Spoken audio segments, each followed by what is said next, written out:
ألا نؤثر الدنيا على الآخرة، ألا نؤثر الدنيا على أوامر الله سبحانه وتعالى.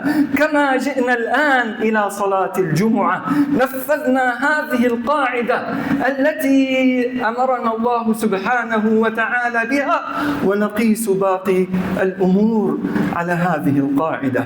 يا أيها الذين آمنوا إذا نودي للصلاة من يوم الجمعة فاسعوا إلى ذكر الله. آثروا الآخرة، آثروا الدين على الدنيا، فاسعوا إلى ذكر الله وذروا البيع. إذن أنتم كنتم في الدنيا تعملون في هذه الدنيا، لكن عندما جاء وقت الصلاة ماذا نفعل؟ نترك الدنيا من أجل الدين. هذه قاعدة. الإسلام لم يمنعنا من الدنيا. اعملوا، اركبوا، كلوا، اشربوا، البسوا، تمتعوا في الدنيا، لكن إذا تعارضت مع الدين نؤثر الدين على الدنيا، نقدم الدين على الدنيا، لا نؤثر الدنيا على الدين. فاسعوا إلى ذكر الله أي إلى صلاة الجمعة، وذروا البيع أي الدنيا، ذلكم خير لكم إن كنتم تعلمون. فإذا قضيت الصلاة يعني الدين فانتشروا في الأرض وابتغوا من فضل الله واذكروا الله كثيرا وأنتم ماذا؟ تعملون في الدنيا. أنت تعمل في هذه الدنيا مع التوازن، تعمل ولا تنسى ذكر الله سبحانه وتعالى. هذا هو الانسجام الكامل، أن تعيش في هذه الدنيا في نفس الطريق وفي نفس الخط، أنت لا تترك الدين، تمارس الدنيا، تتزوج، تأكل، تبيع وتشتري وأنت مع الله سبحانه وتعالى. كما قال الله أيضا في سورة النور: في بيوت أذن الله أن ترفع ويذكر فيها اسمه يسبح له فيها بالغدو والآصال رجال. ما صفاتهم؟ لا تلهيهم تجارة ولا بيع عن ذكر الله وإقام الصلاة وإيتاء الزكاة.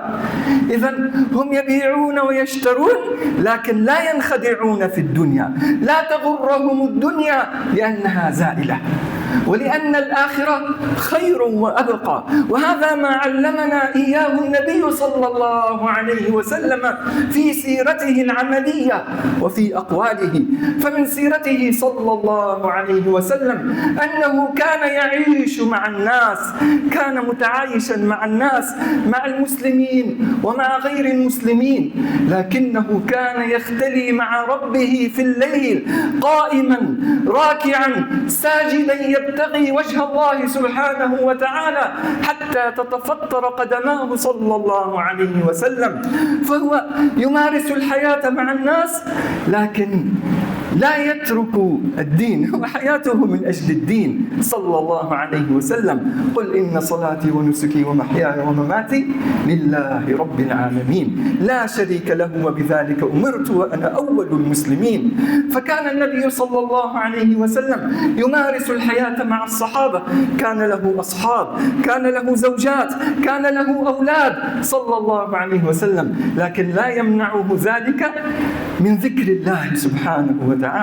كان يجاهد في سبيل الله وأقام الدولة الإسلامية وحكم بين الناس وحكم مع غير المسلمين أيضا، وأراسل الملوك والحكام في زمانه صلى الله عليه وسلم. أيضا استخدم التكنولوجيا الموجودة في زمانه فركب وسائل النقل المتنوعة، ركب الخيل والبغال والحمير والإبل صلى الله عليه وسلم. هنا لفتة إخواني الكرام، النبي صلى الله عليه وسلم كان متواضعا أيضا، فهو ركب الخيل، وهذه كانت من المواصلات أو وسائل النقل العظيمة، أو كانت من أهم وسائل النقل في زمانه، لكن ركب الحمير أيضا صلى الله عليه وسلم. يعني إذا أردنا أن نطور ذلك مع تطور الزمان ممكن أن تركب المرسيدس وأن تركب السرفيس، أن تراني راكبا من وسائل النقل المترفهة أيضا أركب السرفيس وأركب البسكليت. هذا من التواضع. تركب أشياء عظيمة وتركب أشياء. هكذا كان النبي صلى الله عليه وسلم، فركب الخيل وركب الحمير، ولبس ملابس قومه صلى الله عليه وسلم، ولبس حلة يمانية أي من اليمن، ولبس من ملابس الشام، ولبس من ملابس الفرس صلى الله عليه وسلم، ولبس لباس العرب. فكان النبي صلى الله عليه وسلم يمارس الحياة، ومع ذلك كان رسول الله صلى الله عليه وسلم. فلم تتعارض الدنيا مع الدين، هكذا. وكان يبيع ويشتري عليه الصلاة والسلام، ويربي أولاده ويكلم الأطفال، حتى كان يتعامل مع المخلوقات الأخرى كالجمادات وكالبهائم صلى الله عليه وسلم. ومن أقواله عليه الصلاة والسلام التي كان يعلمنا من خلالها كيف نوازن بين الدين وبين الدنيا، وألا نؤثر الدنيا على الدين، قوله صلى الله عليه وسلم في دعائه: اللهم أصلح لي ديني الذي هو عصمة أمري، وأصلح لي دنياي التي فيها معاشي، وأصلح لي آخرتي التي إليها معادي، واجعل الحياة زيادة لي في كل خير، واجعل الموت راحة لي من كل شر. وكان من أذكاره التي يذكرها في الصباح والمساء: اللهم إني أسألك العافية في الدنيا والآخرة، اللهم إني أسألك العفو والعافية في ديني ودنياي وأهلي ومالي. فكان النبي صلى الله عليه وسلم يعلمنا التوازن في هذا الدعاء، الدين والدنيا. وأيضا كان من دعائه، وهذا ما ورد في القرآن الكريم: ربنا آتنا في الدنيا حسنة وفي الآخرة حسنة وقنا عذاب النار. قال ابن كثير في ربنا آتنا في الدنيا حسنة أي ما نطلبه في الدنيا من منزل واسع ومن رزق واسع ومن مآكل ومشارب. المسلم لا يبتعد عن هذه الأشياء، لكن يشكر الله سبحانه وتعالى، كما قال الله تعالى: قل من حرم زينة الله التي أخرج لعباده والطيبات من الرزق قل هي للذين آمنوا في الحياة الدنيا خالصة يوم القيامة. انظروا إلى جمال الإسلام. هذا ما كان يعلمنا إياه النبي صلى الله عليه وسلم في دعائه وأقواله. أيضا في القرآن: إنا لننصر رسلنا والذين آمنوا في الحياة الدنيا ويوم يقوم الأشهاد. أيضا قال الله سبحانه وتعالى أنه يورث الأرض عباده الصالحين في سورة الأنبياء. إذن الإسلام لا يفصلنا عن الدنيا، لكن لا يريد منا أن نلهث وراء الدنيا. ومن هنا نرى كيف علمنا النبي صلى الله عليه وسلم بالتفصيل. الآن تكلمت أنا بالإجمال، ألا نؤثر الدنيا على الدين، لكن كيف هذا يعني بالتفصيل؟ هذا بالتفصيل كقول النبي صلى الله عليه وسلم: بني الإسلام على 5: شهادة أن لا إله إلا الله وأن محمدا رسول الله، وإقام الصلاة، وإيتاء الزكاة، وصوم رمضان، وحج البيت وصوم رمضان. فإذا هناك أركان هذه تقدم على غيرها، فلا نفرط بأركان الإسلام التي سنذكرها إن شاء الله تعالى في خطب الجمعة. وسنبتدئ بتوحيد الله سبحانه وتعالى، فلا نؤثر شيئا على توحيد الله عز وجل. وهنا تتشكل عندنا العقلية الصحيحة التي يريدها الله سبحانه وتعالى منا، أن نتوازن بين الدين والدنيا بإذن الله سبحانه وتعالى. أقول قولي هذا وأستغفر الله لي ولكم، والحمد لله رب العالمين. الحمد لله حمدا كثيرا كما أمر، أشكره تعالى وهو الذي وعد المزيد لمن شكر.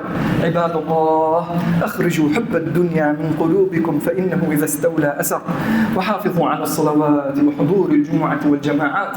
واعلموا أن الله أمرنا بالصلاة والسلام على النبي صلى الله عليه وسلم فقال: إن الله وملائكته يصلون على النبي يا أيها الذين آمنوا صلوا عليه وسلموا تسليما.